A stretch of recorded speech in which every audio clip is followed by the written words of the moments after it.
Bonjour à toutes et à tous, j'espère que vous allez bien. Vous avez certainement vu passer partout sur internet la sortie du token PP, qui est un même coin qui a fait environ 24 000%. Mais c'est un gros projet de merde et comme lui, il y en a beaucoup dans le marché crypto.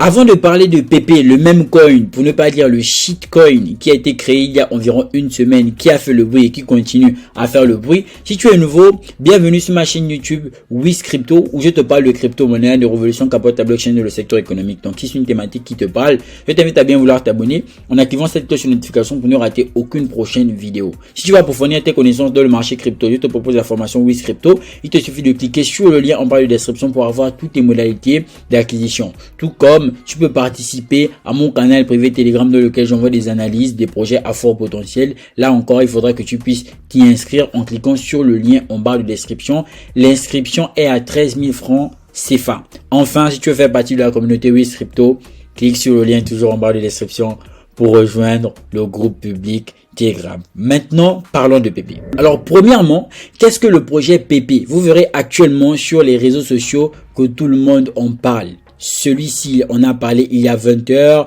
Plusieurs personnes ont fait une grande médiatisation sur le projet, pouvant inciter plusieurs novices à se dire que c'était un projet qui serait prometteur, qui a pris quelques pourcents. Plusieurs personnes sont devenues millionnaires, mais qu'en-est-il réellement? Qu'est-ce qui est derrière ce même coin, ce shitcoin qui fait tellement de bruit aujourd'hui? On va aller sur le site internet officiel de PP, d'accord? Le même coin le plus mémorable qui existe. Les chiens ont fait leur temps. Il est temps pour PP de prendre le dessus. Tout de suite, ce qui va m'intéresser, mais ce sont les deux derniers paragraphes. PP Coin n'a aucun lien avec Matt Fury ou sa création PP de Frog. Ce jeton rend simplement hommage à un mème que nous aimons et reconnaissons tous.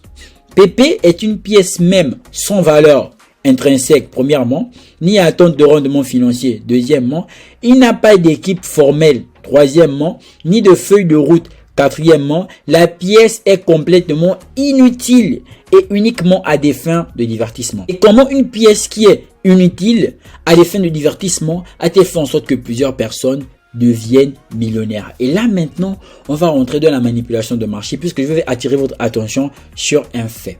Donc on va retourner sur l'article. En revenant sur l'article, alors, la montée rapide du jeton PP a été un sujet brûlant dans la communauté des crypto-monnaies. Cependant, les découvertes récentes suggèrent que les gains incroyables réalisés par certains détenteurs ne sont peut-être pas aussi organiques qu'il paraissent. Une enquête sur 5 adresses liées à Pepex Wallet ETH a révélé qu'elles avaient réalisé un retour sur investissement stupéfiant 3200 fois.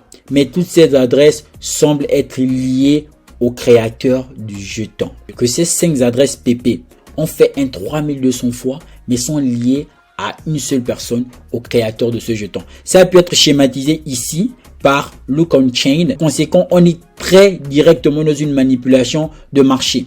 L'enquête a révélé que ces 5 adresses avaient acheté un total de 8,97 milliards, donc billions, de jetons PP à un prix bas pour un coût d'environ 0,19 ETH, environ 385 $.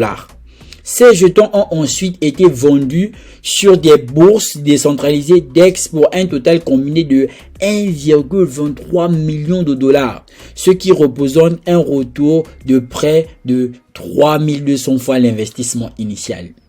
Je vous explique le schéma, il est simple. Des gens lancent un jeton, ils achètent une quantité, ils vont faire en sorte que le jeton soit médiatisé, puisque c'est un coup qui est préparé. Et donc, lorsque le jeton est médiatisé, eux, ils vont tout simplement vendre. Pourquoi? Parce que les gens vont rentrer dans le jeton. Et ça, c'est manifesté sur le graphique, comme on peut le voir ici. En gros, là, nous sommes dans la phase où on a lancé le jeton. On va faire en sorte qu'il soit médiatisé. Donc, ça a le temps de monter, ça a le temps de prendre de la valeur, ça a le temps de prendre de la valeur, etc. Et les gens qui ont acheté à 0,19 ETH, environ 385 $ vont vendre. Lorsque ces personnes vendent, elles ont un retour sur investissement de 1,23 million. Mais c'est 1,23 million. Cette prise de valeur, comment est-ce que ça va se manifester sur le marché? Ça va premièrement se manifester, outre la médiatisation primordiale, par une seconde médiatisation que sont les youtubeurs ou encore les créateurs de contenu sur les différentes plateformes. Donc, c'est ce qui va conduire à justement ce qu'on a sur YouTube actuellement, cette médiatisation sur le PP. Justement, la spéculation va très loin. Listing Binance Memecoin PP, titre accrocheur pour tout simplement faire en sorte que les gens s'y intéressent.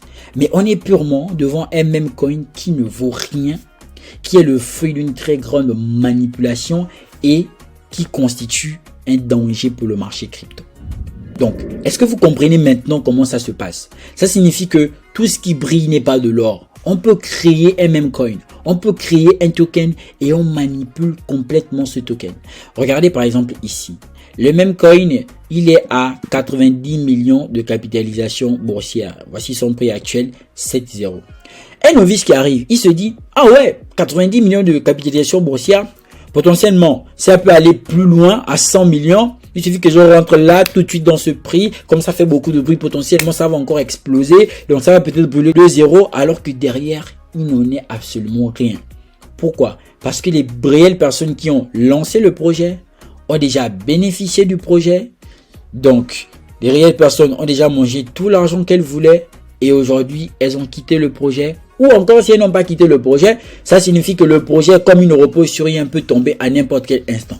Un examen plus approfondi des transactions montre que le portefeuille, celui-ci, a acheté 2,44 billions de jetons pour 0,0195 Ethereum, $9, puis a transféré les jetons vers un portefeuille. Donc, celui-ci, donc ça a été acheté et transféré dans des portefeuilles en portefeuille de façon supplémentaire pour 0,01 WETH, donc $230 a été transféré. Donc, on a joué avec tokens qui ont été achetés, ont été transférés de wallet en wallet. De wallet en wallet pour créer quoi? Un mouvement de volume. Et donc, enfin, le portefeuille, celui-ci, donc ce dernier-là de 0x7607 a acheté 1,7 million de jetons. 1,7 milliard de jetons, parce que c'est billion quand on convertit en France, ça fait 1 milliard. Donc, 1,7 milliard de jetons. PP pour 0,0175 ETH, donc $35. En fait, ils ont fait une manipulation. Donc, ils ont joué les mêmes tokens. On a acheté, on a renvoyé là-bas, on a renvoyé ici, on a renvoyé ici, on a renvoyé ici, on a renvoyé ici. Et donc, ça a engendré un flux. D'accord? Le jeton PP montre du sérieux drapeau rouge. Qu'est-ce qui ne va pas? Cette transaction soulève des inquiétudes quant à la légitimité de l'ascension fulgurante du jeton PP même. Comme indiqué précédemment, le jeton a connu une augmentation massive de 7500 fois en quelques jours seulement, avant de se corriger de 60% pour rebondir 60% supplémentaire. Cependant, on est carrément dans la manipulation potentielle de l'approvisionnement en jetons et la capacité du développeur à mettre leur portefeuille sur des listes noires ont soulevé de signaux d'alarme quant à la sécurité de la détention de PP. Vous voyez que même à un moment donné, on ne veut pas la régulation crypto, mais c'est aussi important, vous quoi? Parce que si des gens peuvent jouer comme ça signifie qu'en réalité, s'ils gagnent, il y a d'autres qui perdent. D'accord? Vu que lorsqu'on va faire ce jeu, les gens vont rentrer dans le projet. Mais regardez, les gens qui sont justement en train d'acheter ici, ceux qui ont acheté ici sont en train d'apprécier le cours. Ils apprécient la montée. Ils se disent, bon, c'est bon, ça y est, les gens sont déjà rentrés. Il y a eu une grande médiatisation. Les gens ont parlé sur YouTube. Toute personne a déjà entendu et tout, etc. Les gens ont déjà entendu de façon globale. Allez, vendons. Ils vendent. Donc, vous, lorsque vous arrivez, très franchement, le projet, il est déjà mort. Donc, ça peut, là, tout ce que vous voyez là, statistiquement parlant, ça ne repose sur rien. C'est ce que ça signifie en réalité, car les statistiques doivent reposer sur quelque chose. Donc, statistiquement parlant, tout ce que vous voyez ici ne représente rien et ne repose sur rien. À n'importe quel moment, si on met de l'argent à l'intérieur dans ce même coin, c'est se dire, bon, je mets juste de l'argent. Je considère que je viens de jeter de l'argent par la fenêtre. C'est ce que ça signifie. Je considère tout simplement que je viens de jeter de l'argent par la fenêtre. Et des projets comme ça, il y en a beaucoup. Et c'est des projets qui sont dangereux. C'est-à-dire que vous pouvez être là, vous pensez que le même coin, il a de la valeur. Mais les gars, ça a déjà été... En fait, ils savent déjà ce qu'ils font depuis le départ. Ça signifie que ça peut durer 1 mois, 2 mois. D'accord? Voici pourquoi c'est bien important de dire, faire des recherches. Do your own research. Faire des recherches maximum sur un projet, car il y a des projets qui sortent de nulle part, qui prennent des pourcentages et puis et puis basta. Pour moi, c'était un projet de merde. Je sais pas pour vous ce que vous en pensez, mais je le dis haut et fort. Il faut se méfier de ce genre de projet. Et très malheureusement, si on n'est pas bien formé, si on ne sait pas que ces manips existent, on va se faire fumer. Donc n'oubliez surtout pas de me dire ce que vous pensez. C'était Willis Crypto. On se retrouve très bientôt dans une nouvelle prochaine vidéo. Faites gaffe à Pépé, car le vrai Pépé est mort.